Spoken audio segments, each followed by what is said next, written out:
देखिए आज हम लोग पढ़ेंगे क्या, ऑफ बाउज प्रिंसिपल। अब बाउ प्रिंसिपल नहीं, ठीक है, ऑफ बाउज प्रिंसिपल।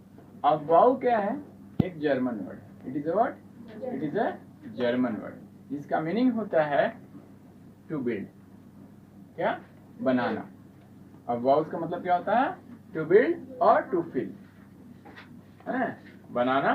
तो क्या चीज बनाना भाई, ऑर्बिटल को अरेंज करना एनर्जी लेवल के अकॉर्डिंग, एनर्जी लेवल के अकॉर्डिंग ऑर्बिटल को अरेंज करना एनर्जी लेवल के अकॉर्डिंग। जैसे एस पी डी एफ करते हैं तो पहले कौन आएगा, पहले 1s आएगा कि 2s आएगा, 3s आएगा, 4s आएगा, जो भी आएगा 3p आएगा, वो कैसे आएगा, उसका कुछ तो रूल होगा। तो उसी रूल के हम लोग एक रूल पढ़ना है, इसमें 3 और भी होन्स रूल है, पॉलिज रूल है, लेकिन हमको अभी क्या पढ़ना है, ऑफ बाउज प्रिंसिपल। ऑफ बाउ क्या है, एक जर्मन वर्ड है। ये जो है आपको देखिए यहाँ लिख दे रहे हैं, ऑफ बाउ is a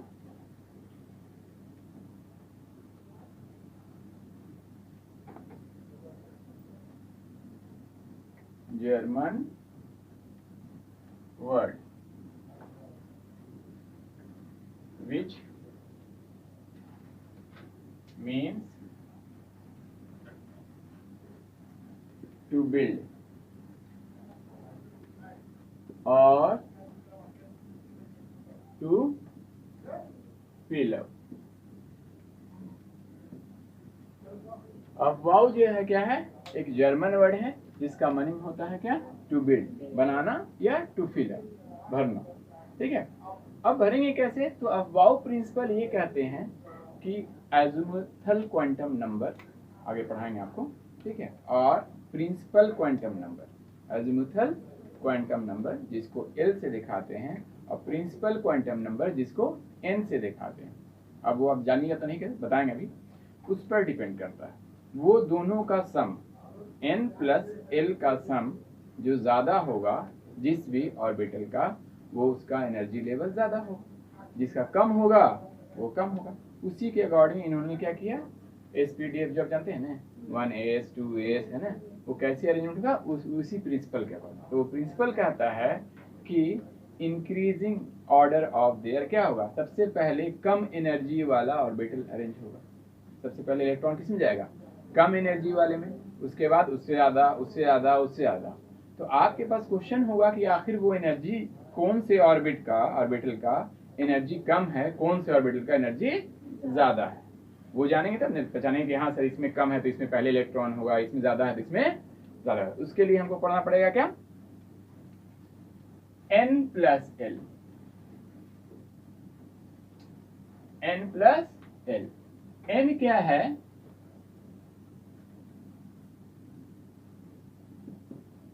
principal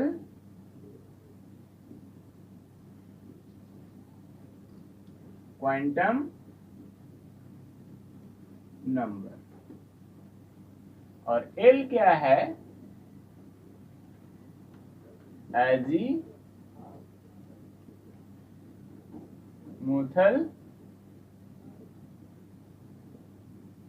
quantum number. Principal quantum number को किससे दिखाते हैं, n से दिखाते हैं, L को किससे दिखाते हैं, एजीमुथल क्वांटम नंबर, ठीक है। अब आइए, ये किस पर डिपेंड करता है, ये सेल नंबर को दिखाता है। ये n जो है किसको दिखाएगा, सेल नंबर, KLMN होता है ना, first shell, second shell, third shell, यही क्या देगा हमको, ये क्या देगा हमको, ये हमको देगा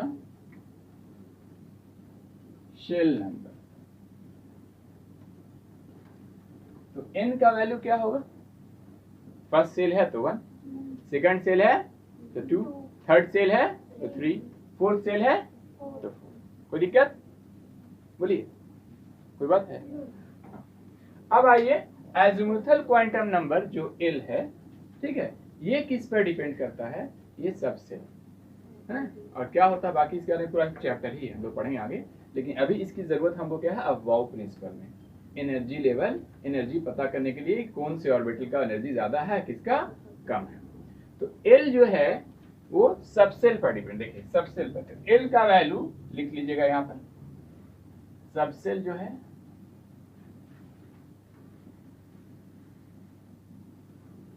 सबसेल, एस सबसेल है, इसमें एल का वैल्यू जो होता है क्या होता है 0। पी सबसेल है, इसमें एल का वैल्यू जो होता है 1। डी सबसेल है, इसमें एल का वैल्यू जो होता है 2।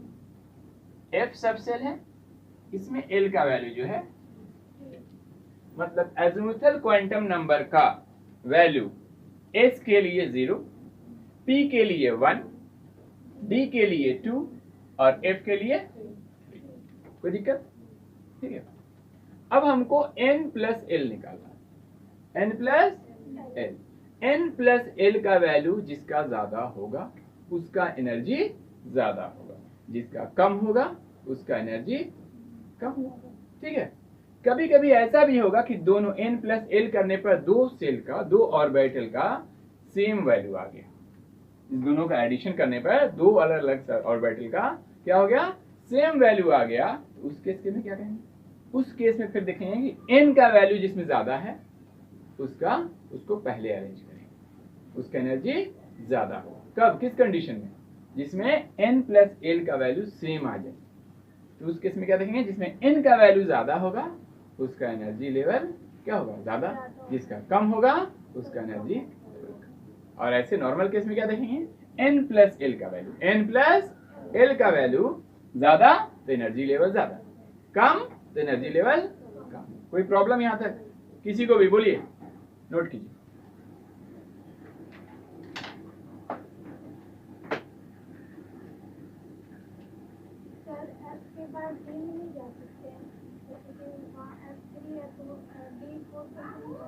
क्या D4 बाबू?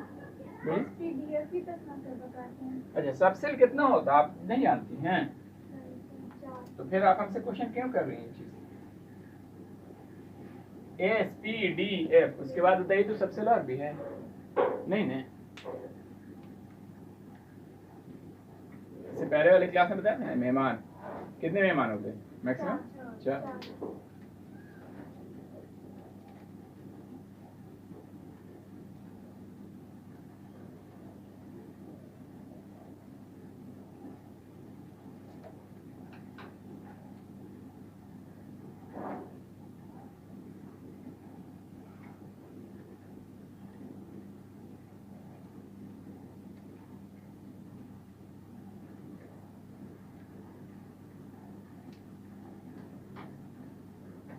समझ में आया है या नहीं आया?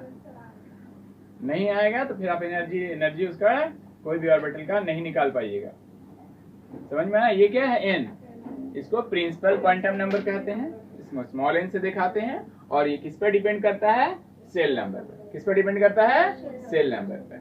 k जो है पहला आपका ऑर्बिट है, इसमें n का वैल्यू क्या होगा 1, k के लिए n का वैल्यू, l के लिए 2, m के लिए 3, n के लिए, जैसे जैसे ऑर्बिट में बढ़ते जाएंगे उतना n का वैल्यू होगा। l किस पर डिपेंड करता है आपको, है ना, एजिमुथल क्वांटम नंबर कहते हैं। ये डिपेंड करता है अलग अलग सबसेल का अलग अलग एजिमुथल क्वांटम नंबर होगा। s के लिए एजिमुथल क्वांटम नंबर l का वैल्यू क्या आता है 0, p के लिए 1, d के लिए 2, f के लिए 3। इस दोनों का सम, इस रूल में क्या है, इस दोनों का सम जिसका ज्यादा होगा उसका एनर्जी ज्यादा होगा, इस दोनों का सम जिसका कम होगा उसका एनर्जी कम होगा। एग्जांपल देके भी बताएंगे। और कुछ केस में क्या होता है कि दो ऑर्बिटल का n प्लस m का वैल्यू सेम आ जाता है। क्या आता है, सेम आ गया। जब सेम आ जाएगा तब हम वहां क्या देखेंगे, तब हम सिर्फ देखेंगे n का वैल्यू। तब क्या देखेंगे, प्रिंसिपल क्वांटम नंबर को देखेंगे। n का वैल्यू जिसका ज्यादा होगा उसमें पहले अरेंज, उसका एनर्जी ज्यादा होगा, और जिसका कम होगा उसका एनर्जी कम होगा। किस केस में, जब सेम होगा।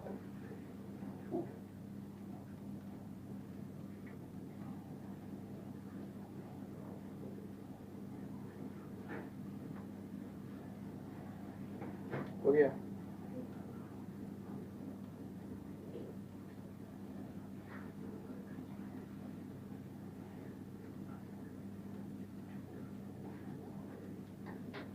इरेज करूं एवरीवन?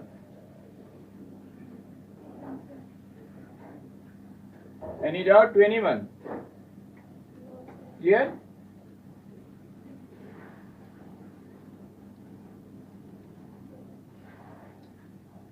हो गया शुभ्रा? सबा?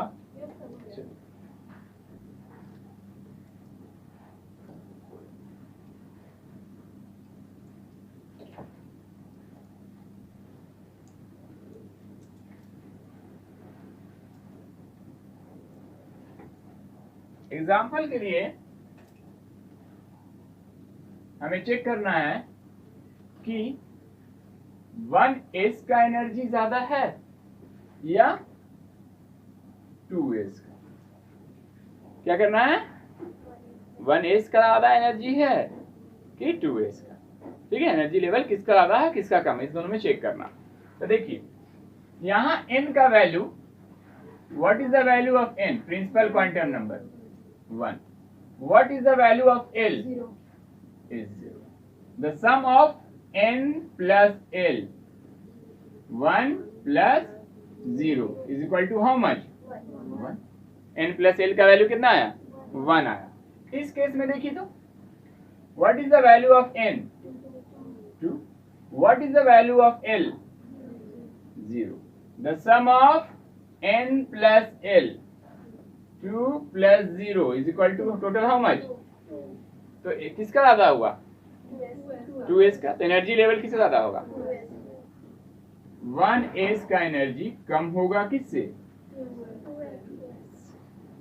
कोई प्रॉब्लम? समझ में आया? हा?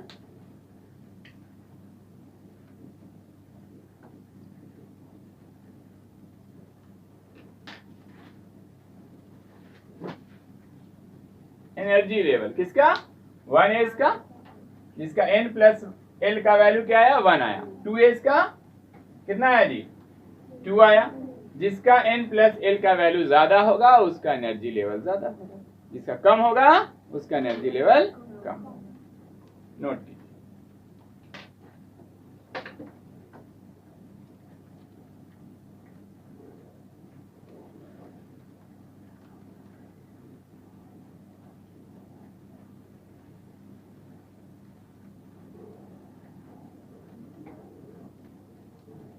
वेरी इंपॉर्टेंट है ये।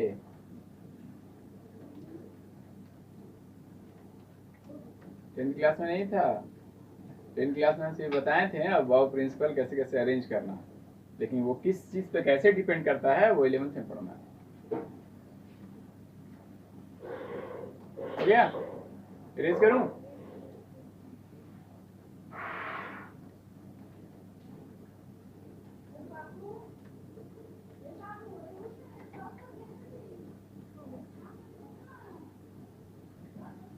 देखिए एक एग्जांपल और लेंगे हम लोग यहाँ पर।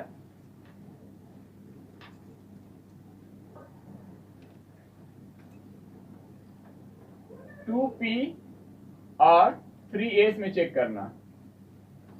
2p और 3s में what is the value of n?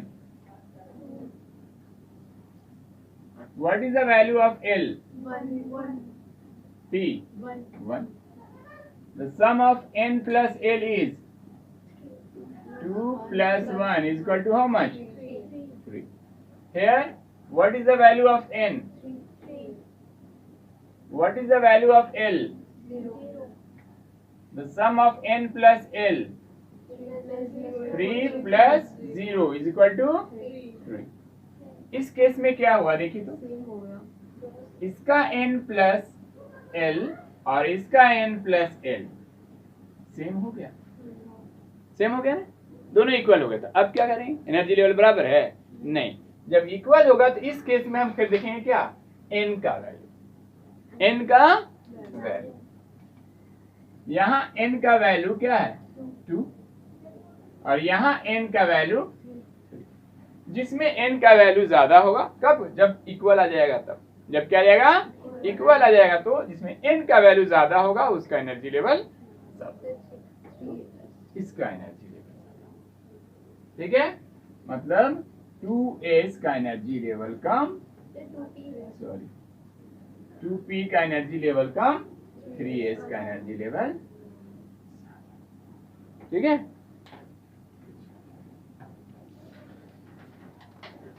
अलग अलग का भी एग्जांपल दे दिया, और जब जिस केस में इक्वल होता है उसका भी एग्जांपल दे दिया। इक्वल होगा तो क्या हम लोग देखेंगे, जब इक्वल होगा तो उस केस में हम लोग n का वैल्यू देखेंगे। n का वैल्यू जिसका ज्यादा होगा, मतलब प्रिंसिपल क्वांटम नंबर जिसका ज्यादा होगा उसका एनर्जी लेवल ज्यादा होगा, और जिसका प्रिंसिपल क्वांटम नंबर कम होगा उसका एनर्जी लेवल कम होगा। ये किसके कब है, जब n प्लस l का वैल्यू दोनों केस में क्या हो जाए, सेम आए तब।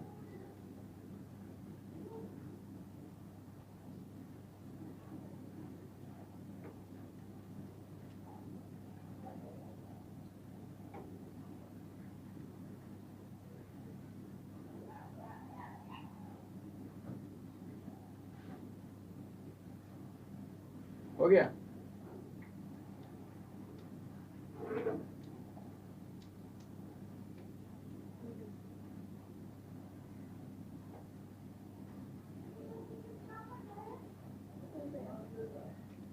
एवरीवन इरेज करूं, किसी को कोई प्रॉब्लम यहां तक?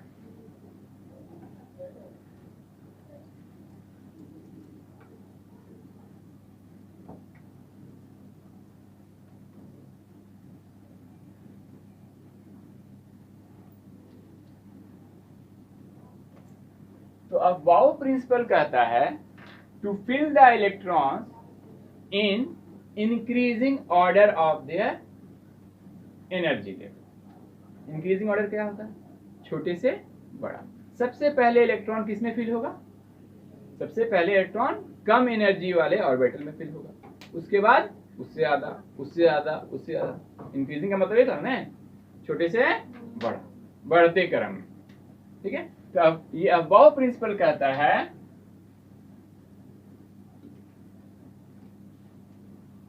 fill up the orbitals with what? With electrons in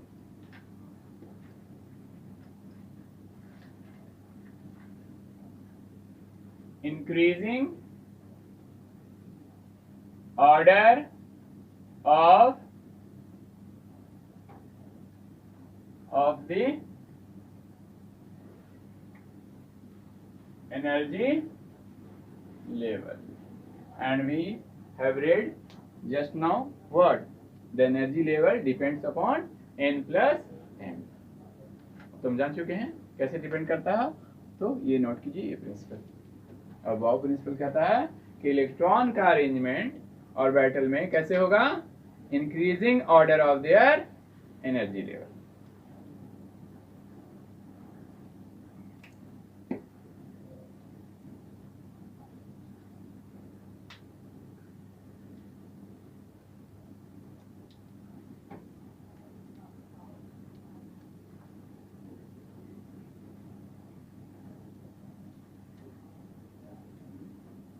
वैसा कोई दिक्कत किसी को भी?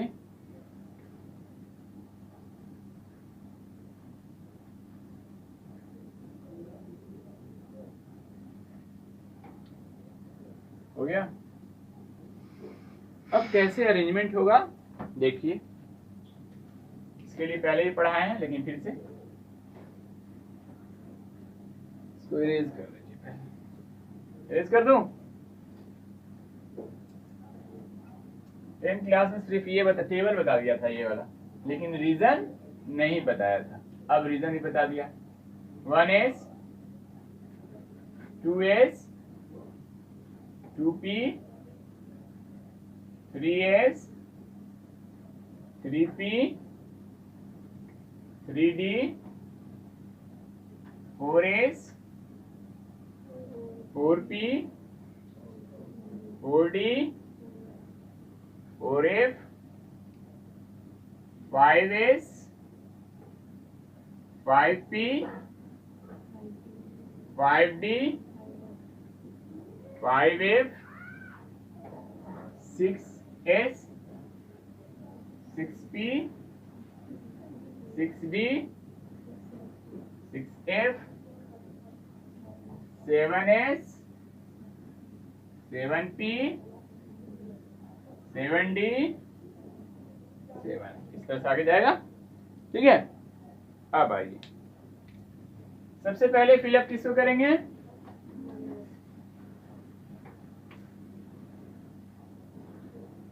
1s, उसके बाद 2s, उसके बाद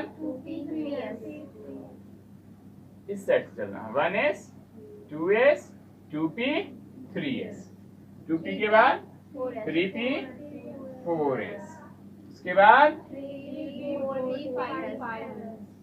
उसके बाद उसके बाद 5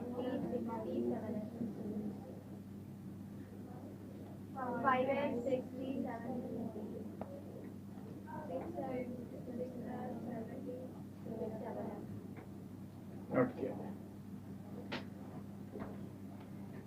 ये क्या है? इलेक्ट्रॉन का अरेंजमेंट एनर्जी लेवल के अकॉर्डिंग। एनर्जी लेवल कैसे, किसका पहले होगा, पहले किस में इलेक्ट्रॉन फिल करेंगे, वो एनर्जी पहले, सबसे पहले किसका, सबसे कम एनर्जी लेवल किसका है? 1s, उसके बाद उससे ज्यादा 2s, उससे ज्यादा 2p, उससे ज्यादा 3s, उसके बाद 3p। इस तरह से एनर्जी क्या हो रहा है, एनर्जी लेवल बढ़ता जा रहा है। क्या हो रहा है? इंक्रीज होता जा रहा है। और कैसे हो रहा है उसके लिए हमने अभी फॉर्मूला बताया ना, n+l का वैल्यू निकालेंगे।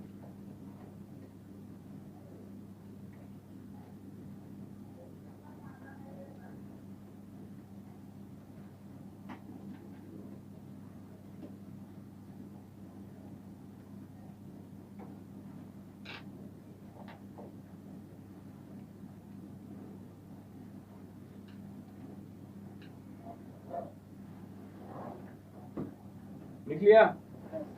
अब देखिए 1s 2s 2p 3s 3p 4s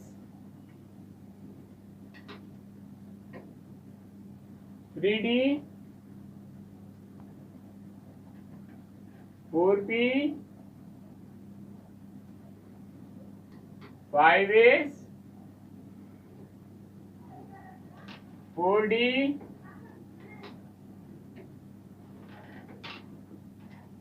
5p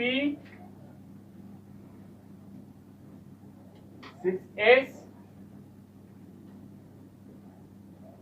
4f 5d 6p 7s and so on. क्या किया? इसी के अकॉर्डिंग अरेंज किया। देखिए सबसे कम एनर्जी लेवल किसका? 1s का, उससे बाद उससे ज्यादा कौन है? 2s, उससे ज्यादा 2p, उससे ज्यादा 3s, उससे ज्यादा 3p, उससे ज्यादा 4s, उससे ज्यादा 3d, उससे ज्यादा 4p, उससे ज्यादा 5s। क्लियर है? नोट कर लिया?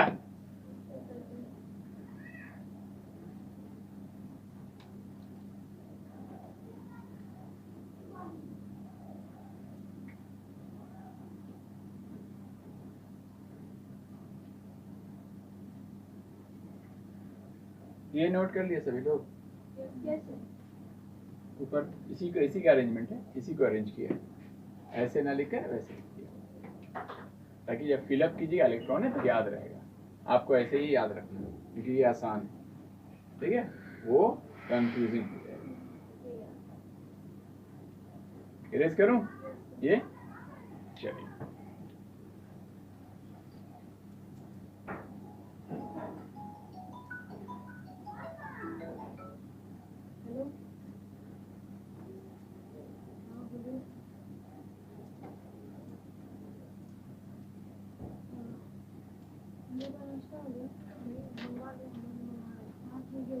अब देखिए इलेक्ट्रॉनिक कॉन्फ़िगरेशन सबसेल वाइज जो किया था, तो एनर्जी लेवल के अकॉर्डिंग हम लोग इलेक्ट्रॉन का क्या करेंगे, फिलअप करेंगे। सबसे कम एनर्जी वाला पहले, उससे ज्यादा, उसके बाद, उससे ज्यादा, उसके बाद। जैसे एग्जांपल के लिए सोडियम लिया, एटॉमिक नंबर क्या है 11, ठीक है। इसमें इलेक्ट्रॉन कितना है बताइए, 11 इलेक्ट्रॉन। तो सेल वाइज हम लोग अरेंजमेंट कर चुके थे। फर्स्ट सेल में कितना इलेक्ट्रॉन, एल में, एम में जितना बच गया है, तो इसकी कैपेसिटी 18 की, लेकिन कितना बच गया 8 और 10, 11 में से 10 गया, 1 बच गया 1। अब इसका सब सेल वाइज जब करेंगे इलेक्ट्रॉनिक कॉन्फ़िगरेशन सब सेल वाइज, सबसे पहले 1s, देखिए 1s में कितना, s की कितनी कैपेसिटी होती है बता चुके हैं इससे पहले क्लास में, 2। तो इसके बाद 2s, इसके बाद 2p6, 3s, ठीक है। इसके अकॉर्डिंग अब वाउ प्रिंसिपल के अकॉर्डिंग हो गया, ये सब सेल वाइज हुआ। ये क्या हुआ, सब सेल वाइज इलेक्ट्रॉनिक कॉन्फ़िगरेशन। तो इसका खात्मा, इसका खत्म जो हुआ, लास्ट एंडिंग जो हुआ, उसका आउटर मोस्ट सेल नंबर कितना है ना। आउटर मोस्ट सेल को कहते हैं वैलेंस सेल। वैलेंस सेल कौन सा है, क्या है जी, 3, ठीक है। Valence electron, valence electron, the electron present in the outermost cell is called what, valence electron। सबसे बाहर वाले सेल में जो इलेक्ट्रॉन होता है उसमें वो क्या कहते हैं, वैलेंस इलेक्ट्रॉन। यहाँ कितना 1, यहाँ भी क्या है 1,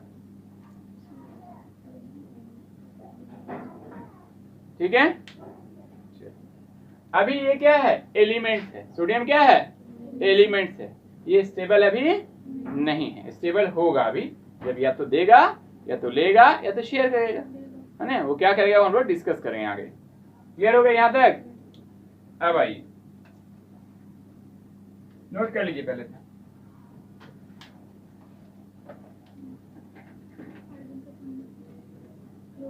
तो ये बताइए सोडियम जो है कौन से पीरियड का, हाँ कौन से पीरियड का, गलत, कहाँ तक गए, किस रूल तक गए, थर्ड। तो पीरियड कितना होगा इसका,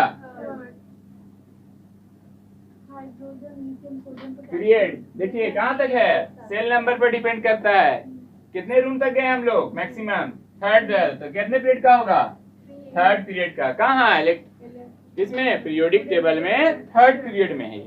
कितना पीरियड होता है टोटल, पीरियोडिक टेबल में कितना होता है, 7 होता है। हाँ ग्रुप कितना होता है, 18 होता है। अब ग्रुप की बात करेंगे, कौन से ग्रुप का है सोडियम, तो कितना इलेक्ट्रॉन बाहर में है, 1 इलेक्ट्रॉन है। तो फर्स्ट ग्रुप का। कौन से ब्लॉक का है, इसका खात्मा कहाँ पर हो रहा है, एस पर। कौन से ब्लॉक का है, S block element, S block element. Metal है या नॉन मेटल है वो अभी हम लोग डिसाइड करेंगे, ठीक है तो मेटल, लेकिन क्यों, what is the reason, reason क्या है, कैसे मेटल है, वो हम लोग अभी डिस्कस करेंगे।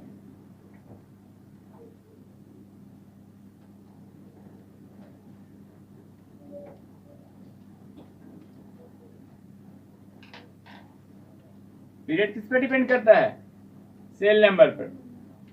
कितने सेल तक हम लोग किस रूम तक गए, जो मैक्सिमम रूम तक गए वही क्या होगा उसका पीरियड इस पर डिपेंड करेगा। अब ग्रुप किस पर डिपेंड करता है, वैलेंस इलेक्ट्रॉन पर, वैलेंस इलेक्ट्रॉन पर। लेकिन पी ब्लॉक में क्या होता है, पी ब्लॉक जब देखा पीरियोडिक टेबल में, पी ब्लॉक क्या है, पहले S1 है, फर्स्ट ग्रुप आपका आ गया एस, सेकंड ग्रुप भी आ गया एस, उसके बाद 3 से लेकर 12 तक क्या है डी ब्लॉक। 3 से लेकर 12 कितना 10, वो 10 को जंप करके हम लोग पी पर आते हैं। तो पी का जब ग्रुप निकालना होता है, पी ब्लॉक एलिमेंट का जब ग्रुप निकालना होता है, तो उसके वैलेंस इलेक्ट्रॉन में 10 ऐड कर देते हैं। क्या कर देते हैं 10, जितना उसके आउटर मोस्ट सेल में इलेक्ट्रॉन होगा उसमें हम लोग क्या करेंगे, उसमें 10 हम लोग ऐड करेंगे। क्यों ऐड करेंगे, क्योंकि एस पीरियोडिक टेबल में एस के बाद किसका अरेंजमेंट है, डी का। तो डी का घर कितना है 10 घर है। उस 10 घर को हम लोग को जंप करके पी में आना पड़ेगा, और जब पी में आना पड़ेगा तो पी के लिए हम लोग क्या 10 ऐड करेंगे किसमें, उसके आउटर मोस्ट सेल में जितना इलेक्ट्रॉन होगा उसमें। लेकिन कंडीशन वो कौन सा एलिमेंट होना चाहिए, कौन से ब्लॉक का, पी ब्लॉक एलिमेंट। किस ब्लॉक का होना चाहिए, पी ब्लॉक एलिमेंट। नोट कीजिए, हो गया सर एंटीनाइड ग्रुप को एफ ब्लॉक हो जाएगा ना। हाँ वो तो इलेक्ट्रॉनिक कॉन्फ़िगरेशन जैसा उसका एटॉमिक नंबर है उसके अकॉर्डिंग। इरेज करूं, अब आइए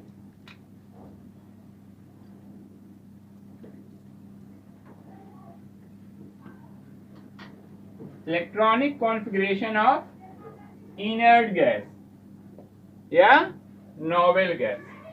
देखिए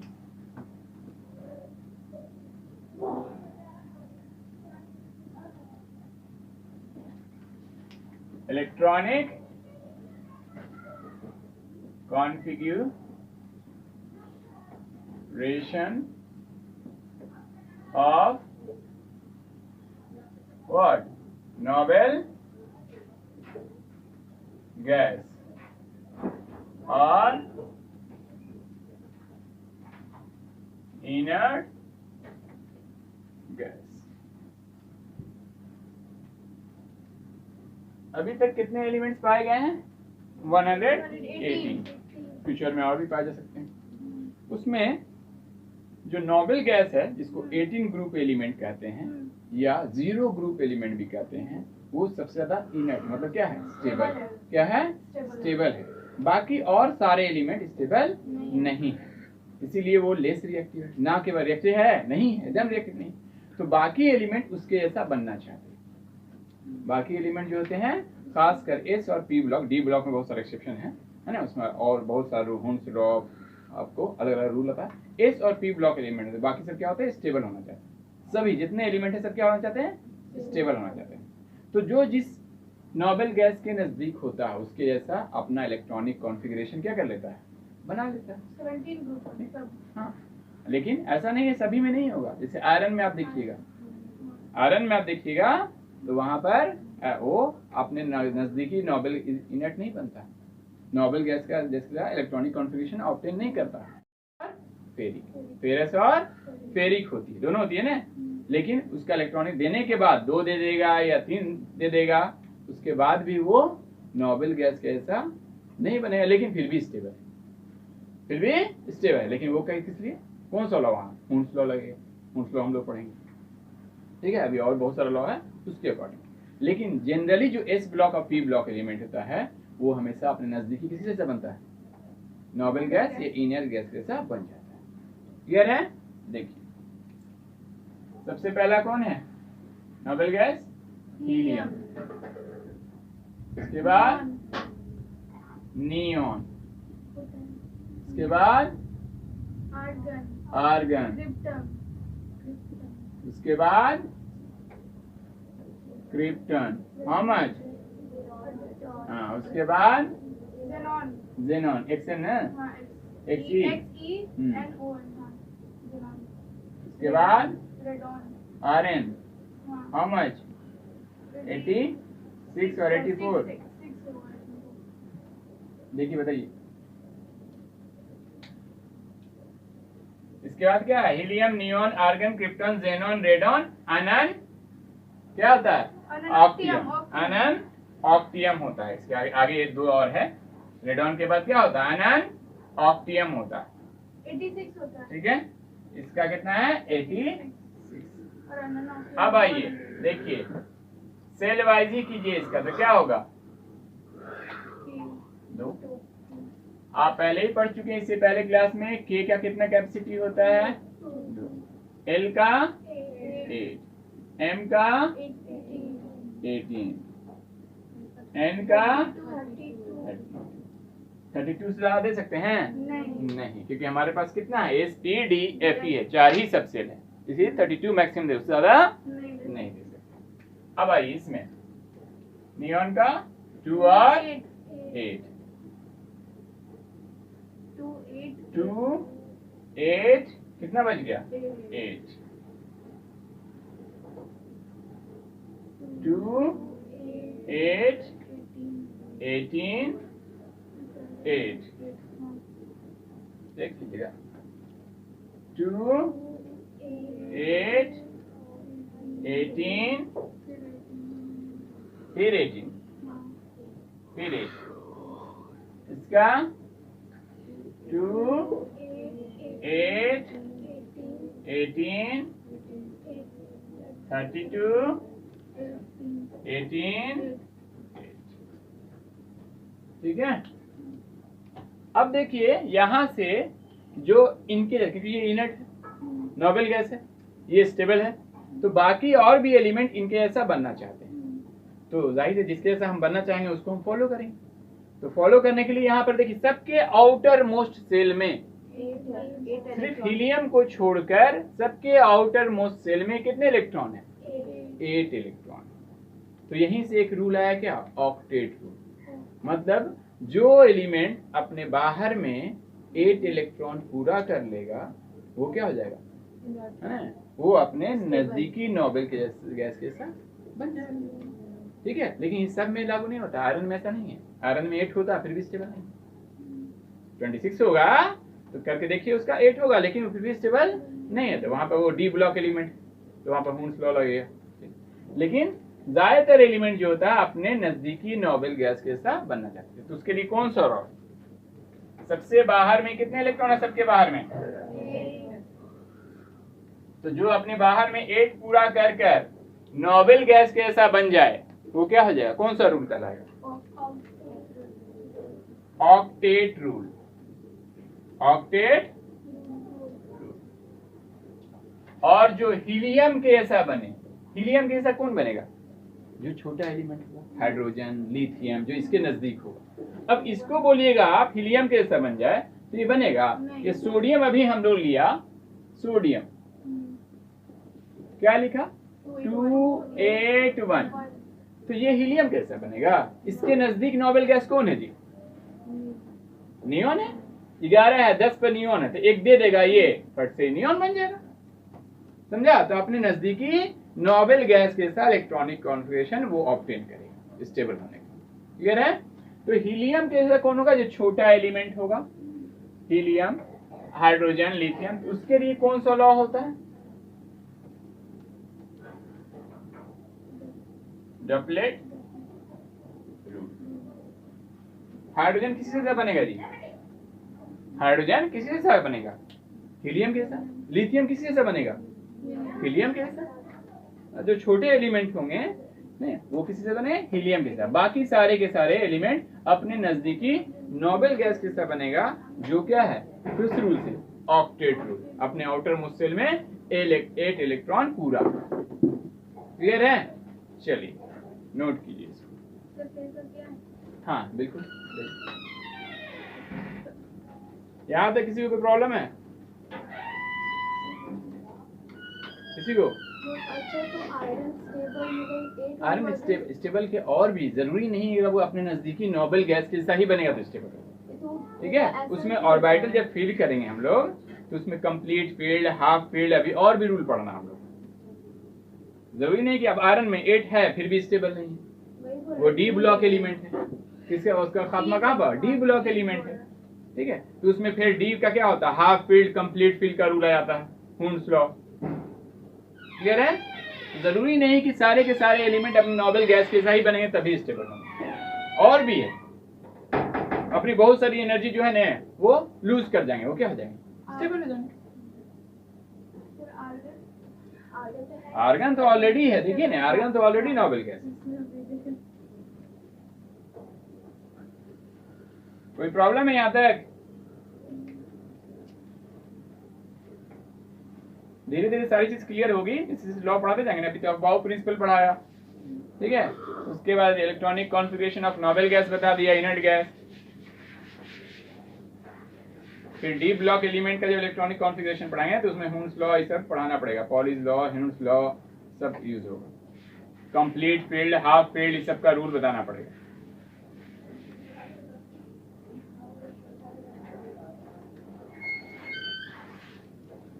यहाँ तक कोई डाउट है किसी को? एनीवन?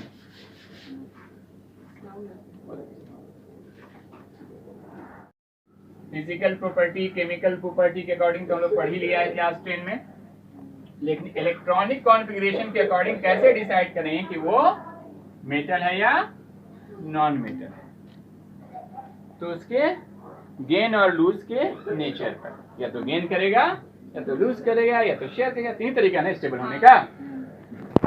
अब आइए, सोडियम एलिमेंट जो है इसको इरेज कर देना, 11, इसके पास इलेक्ट्रॉन कितना है ये बताइए, मतलब 11 माइनस चार्ज। प्रोटॉन कितना है इसके पास, वो भी 11। 11 plus charge, 11 minus charge, net charge क्या होता है एटम पर? नेट चार्ज 23 है। नेट चार्ज क्या होता है? 0। नेट चार्ज सोडियम जो है एलिमेंट है मैडम, ठीक है, इस पर 11 इलेक्ट्रॉन होता है, 11 प्रोटॉन होता है, ठीक है। तो हमने नेट चार्ज बोला, total charge on sodium element क्या होगा? 0 हुआ, क्योंकि जितना प्लस उतना ही माइनस। अब आइए हम लोग इलेक्ट्रॉनिक कॉन्फ़िगरेशन जो करेंगे, इलेक्ट्रॉन का अरेंजमेंट देखिए, 2H1। अभी ये क्या है? स्टेबल नहीं है, अभी ये स्टेबल नहीं। स्टेबल बनने के लिए अपने नजदीकी नोबेल गैस के जैसा बनना चाहेगा, तो इसके नजदीक नोबेल गैस कौन है? नियॉन या तो फिर आर्गन। तो नियॉन कितना है? नियॉन जो है नोबेल गैस हम लोग देख चुके हैं, 10 एटॉमिक नंबर। आर्गन जो है 18 है, इस दोनों के बीच में है। नजदीक कौन है? नियरेस्ट कौन है? नियॉन। तो नियॉन बनने के लिए ये क्या करेगा? इलेक्ट्रॉन देगा या लेगा? देगा। तो एक इलेक्ट्रॉन ये किसी को दे दिया, एक इलेक्ट्रॉन ये लूज किया, तो अब ये क्या बन गया? Na। इसका इलेक्ट्रॉनिक कॉन्फ़िगरेशन अब कीजिएगा 2 और 8 हो गया, ये नियॉन बन गया, ठीक है। लेकिन इसमें इलेक्ट्रॉन कितने हैं अब? क्योंकि ये अरेंजमेंट किसका है? इलेक्ट्रॉन का। प्रोटॉन तो 11 का 11 ही रहेगा, क्योंकि वो न्यूक्लियस के अंदर होता है। तो इलेक्ट्रॉन का अरेंजमेंट है, तो ये लूज जो एक कम हुआ वो क्या हुआ? इलेक्ट्रॉन कम हुआ, तो अब इलेक्ट्रॉन कितना हो गया? और प्रोटॉन हो गया 11। तो रिजल्ट कौन जीतेगा? एक प्रोटॉन, एक प्लस चार्ज जीतेगा, इसलिए इस पर एक क्या आएगा? Na plus. अब ये बताइए, सोडियम ये जो है ये क्या है? ये आपका एलिमेंट्स है, सोडियम एलिमेंट। और ये आपका क्या है? ये आपका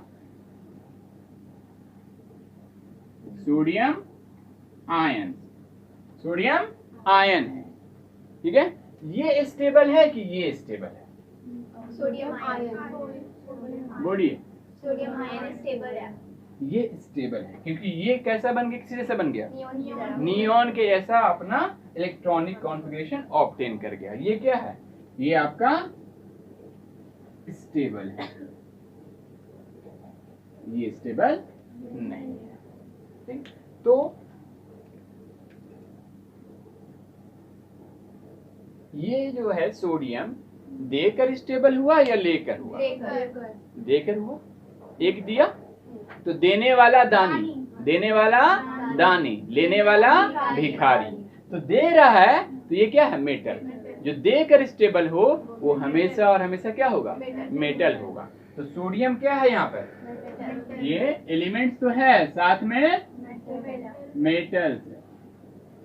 क्यों मेटल है ये? क्योंकि ये अपने आप को स्टेबल करने के लिए इलेक्ट्रॉन देगा। कितना इलेक्ट्रॉन देगा? 1 इलेक्ट्रॉन देगा। तो जितना लेन देन किया जाता है या जितना शेयर किया जाता है ना इलेक्ट्रॉन अपने आप को स्टेबल बनाने के लिए, वही कहलाता है उसकी वैलेंसी। वही क्या होती है उसकी वैलेंसी। तो सोडियम की वैलेंसी कितनी होगी बताइए? Valency of sodium how much? 1 +1 या -1?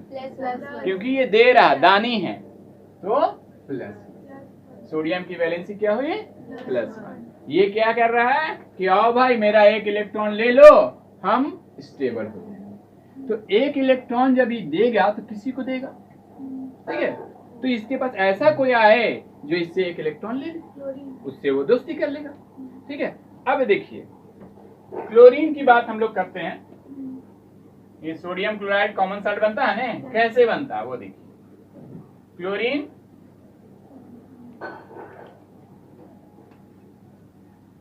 का एटॉमिक नंबर कितना होता है? 17। इसका इलेक्ट्रॉनिक कॉन्फ़िगरेशन 2, 8 और 7। ये इसके पास इलेक्ट्रॉन कितने हैं बताइए तो? 17। प्रोटॉन कितने हैं? नेट चार्ज अभी 0 न्यूट्रल। ये अपने आप को स्टेबल करने के लिए कौन से नोबेल गैस के नजदीक बनेगा? किसके से बनेगा? आर्गन के नजदीक बनेगा। तो आर्गन का एटॉमिक नंबर कितना होता है? 18। अभी कितना इलेक्ट्रॉन है? 7 है बाहर में। 1 इलेक्ट्रॉन ले लेगा तो 8 हो जाएगा, ऑक्टेट पूरा हो जाएगा। तो ऑक्टेट पूरा हो जाएगा मतलब आर्गन के जैसा बन जाएगा। तो इसको कोई 1 इलेक्ट्रॉन ये कहीं से ये गेन करेगा, कोई इसको दे देगा। 1 इलेक्ट्रॉन इसको कोई दे दिया। अब ये क्या बन जाएगा? क्लोरीन 2, 8 और 1 लिया तो 8 हो। अब कहां से लिया, कौन लिया, अब डिसाइड करेंगे। कहीं से भी कोई एलिमेंट इसको आके 1 इलेक्ट्रॉन दिया तो अब इसके पास इलेक्ट्रॉन कितना हो जाएगा बताइए? 18 हो गया। प्रोटॉन तो चेंज नहीं है, 17। नेट रिजल्ट चार्ज क्या होगा? कौन जीत रहा है? 1 इलेक्ट्रॉन जीत रहा है तो इलेक्ट्रॉन पर चार्ज माइनस होता तो -1, ठीक है? तो ये अपने आप को, ये भी क्या है, क्लोरीन जो है ये भी एलिमेंट है।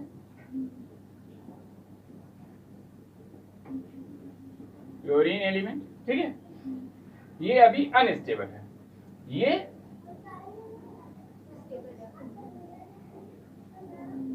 क्लोरीन आयन है। ये क्या है? स्टेबल है। ये क्या है? स्टेबल है। लेकिन ये स्टेबल कैसे हुआ? लेकर या देकर? लेकर। 1 इलेक्ट्रॉन किसी से ये ले रहा, तो लेने वाला भिखारी, देने वाला दानी। ये दानी है तो ये क्या होगा?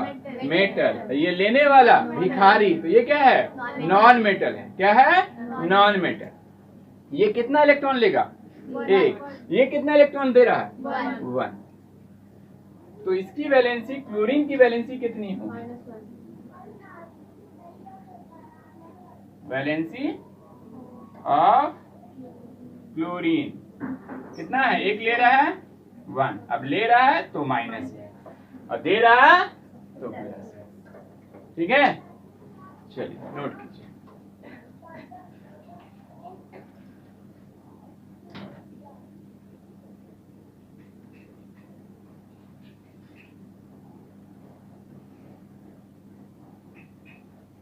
यहां तक किसी को कोई डाउट?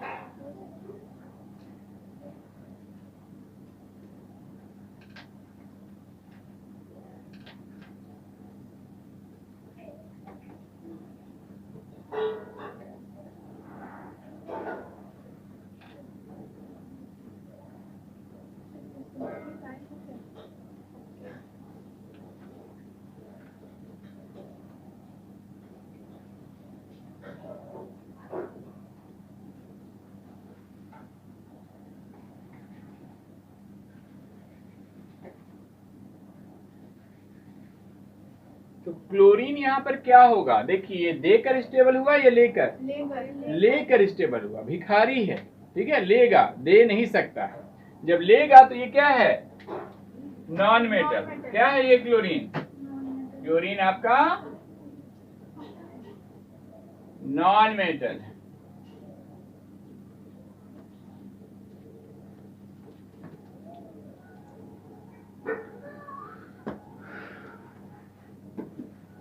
हो गया?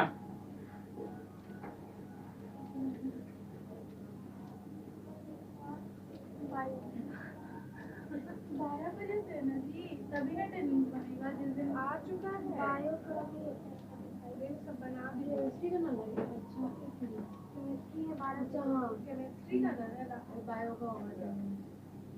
अटेंडेंस बनाई जल्दी जल्दी बनाइए अटेंडेंस। हम लोग को तो बायोलॉजी का सभी लोग बन गया अटेंडेंस।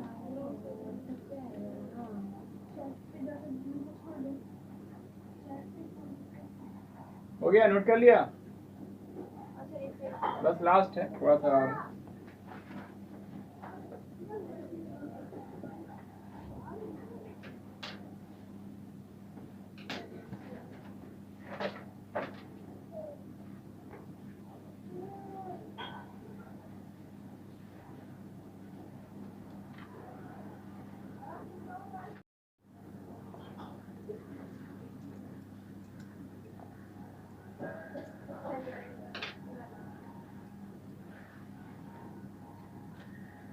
अभी स्टेबल क्या हुआ? सोडियम आयंस हुआ Na प्लस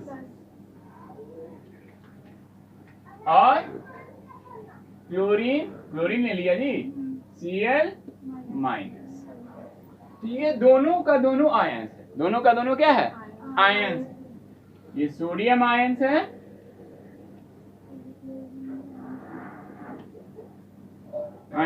और ये देकर हो रहा है, इसीलिए से प्लस चार्ज है।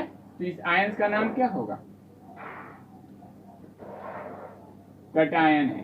क्या है ये क्लोरीन आयन है और ये क्या है? लेकर हो रहा है, इसीलिए अनायन है। और ये क्या है आपका? मेटल है और ये नॉन मेटल है। तो मेटल और नॉन मेटल के बीच में जो बनेगा वो क्या बनेगा? Na प्लस और Cl माइनस आयनिक बॉन्ड। दोनों आयंस है। आयंस के बीच में आयन कटायन और अनायन के बीच जो बनेगा फोर्स ऑफ अट्रैक्शन बॉन्ड होगा, वो क्या होगा? आयनिक बॉन्ड होगा। और इससे जो कंपाउंड तैयार होगा वो आयनिक कंपाउंड NaCl NaCl बन जाएगा। ये क्या है? Sodium chloride. कैसा कंपाउंड है? Ionic compound. इसी का दूसरा नाम एक और है, क्या है? Electrovalent compound. अब देखिए, यहाँ दुनिया हो चाहे केमिस्ट्री हो, सब जगह सेल्फिशनेस चलता है। मतलब ये उतना ही देगा, किसी को 4 की जरूरत होगी 4 नहीं देगा, उतना ही देगा जितना इसको अपना फायदा हो। ये उतना ही लेगा। इसके पास अगर जैसे मैग्नीशियम की बात करें तो मैग्नीशियम के बाहर में 2 इलेक्ट्रॉन होता है, 2 देना चाहता है, लेकिन एक क्लोरीन 2 नहीं देगा। वो अपना फायदा, वो सेल्फिश है ना। वो अपना चाहे कि हमको एक चाहिए तो हम एक ही लेंगे। तो अब क्या होगा? मैग्नीशियम और क्लोरीन में कंपाउंड नहीं बनेगा, तब 2 क्लोरीन आएगा। एक क्लोरीन। अच्छा ठीक है, अपने ग्रुप के एक और भिखारी को बुला लो।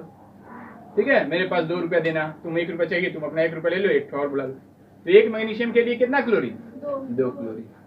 यहाँ पर एक सोडियम एक क्लोरीन को क्यों स्टेबल किया? क्योंकि एक सोडियम को एक ही इलेक्ट्रॉन देना था और क्लोरीन को एक ही की जरूरत है। दोनों क्या कर दिया? दोस्ती कर लिया। ठीक है, तुम मेरा ले लो, है ना, हम स्टेबल हो जाएंगे, तुमको देकर तुम स्टेबल हो। तो ये क्या हो गया? स्टेबल हो गया। लेकिन कैसे? एक देकर दूसरा लेकर। तो यहां पर लिख लीजिएगा, मेटल और नॉन मेटल में हमेशा कैसा कंपाउंड बनेगा? आयनिक कंपाउंड बनेगा। कैसा बनेगा? Ionic compound. दोनों के बीच जो फोर्स ऑफ अट्रैक्शन बॉन्ड होगा वो कैसा होगा? आयनिक बॉन्ड होगा। क्लियर है? चलिए ओवर।